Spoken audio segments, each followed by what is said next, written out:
Assalamualaikum warahmatullahi wabarakatuh. Perkenalkan nama saya Ryan Fadil Aziz dari Praktikum C 3 Digit Integrasi saya 081 dari Universitas Diponegoro. Jadi pada kesempatan kali ini saya akan memberikan sebuah penjelasan untuk materi state machine dengan state flow di Simulink.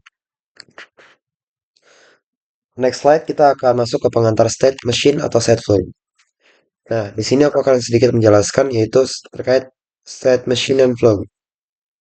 Nah, state machine itu menggambarkan bagaimana suatu sistem berpindah dari satu keadaan, yaitu state, ke keadaan lain berdasarkan kondisi atau input tertentu. Di Simulink, konsep ini direalisasikan menggunakan state flow, yaitu blok diagram, logika kendali yang dapat digabungkan dengan model dinamik. Dengan state flow, pengguna dapat memvisualisasikan logika transisi, aksi, dan keputusan secara intuitif. Nah, selanjutnya kita masuk ke konsep dasar state machine. Nah, di sini terdapat 4 poin. Yang pertama ada terdiri dari state, transition, dan event. Selanjutnya ada state. Setiap state mewakili kondisi aktif sistem. Ada transition terjadi bila syarat condition terpenuhi. Terakhir ada dapat menggunakan aksi entry during dan exit. Sini aku akan sedikit memberikan penjelasan lah setiap poin-poinnya. Yang pertama dari state. State itu adalah menunjukkan status atau mode operasi. Misalnya, running dan juga error. Selanjutnya ada transition, yaitu garis penghubung antar state yang menentukan kapan sistem akan berpindah. Selanjutnya ada event. Event itu pemicu perubahan state. Bisa berupa sinyal, input, atau waktu. Jadi, setiap state dapat menjalankan aksi tertentu seperti entry action, yaitu dijalankan saat masuk ke state. Lalu ada during action, atau dijalankan selama state aktif. Selanjutnya ada exit action, atau dijalankan saat keluar dari state. Selanjutnya kita akan membahas tentang komponen utama state flow ya. Ada chart, state, transition, event atau data. Event dan data.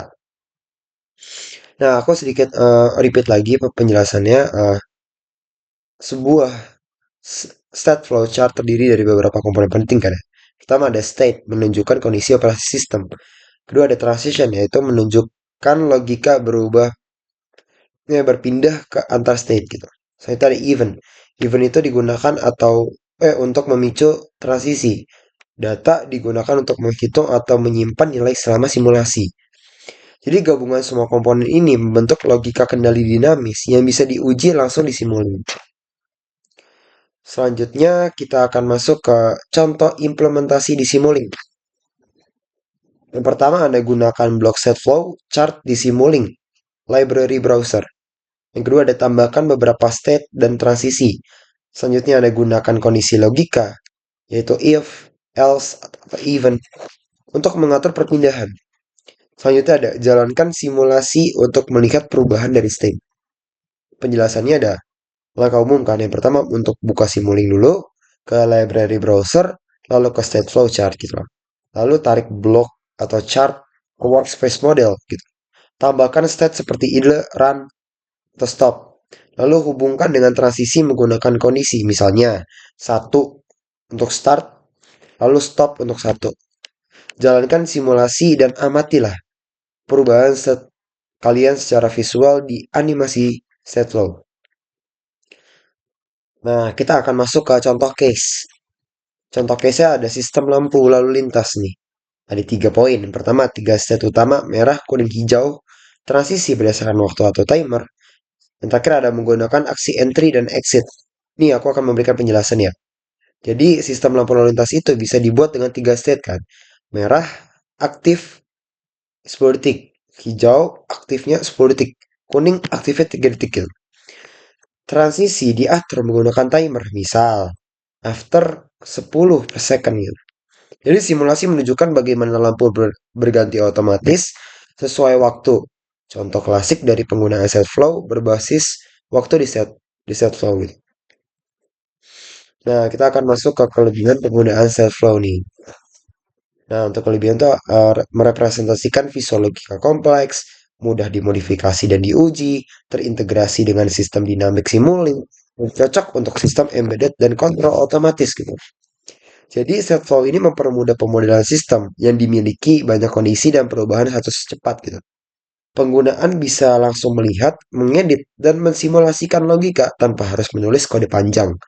Hasilnya dapat digunakan untuk kode otomatis atau auto code generation di sistem embedded control seperti microcontroller atau ECU kendaraan.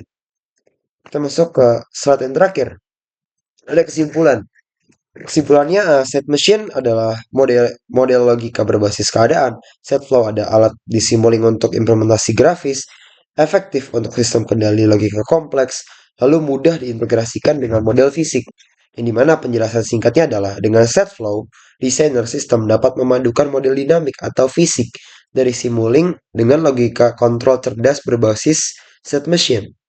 Lalu metode ini membantu menciptakan sistem yang terstruktur, mudah diuji, dan siap implementasi untuk berbagai aplikasi industri seperti otomotif, robotika, dan otomasi proses. Jadi sekian sedikit penjelasan terkait materi ini dari saya. Kurang lebihnya mohon maaf. Wassalamualaikum warahmatullahi wabarakatuh.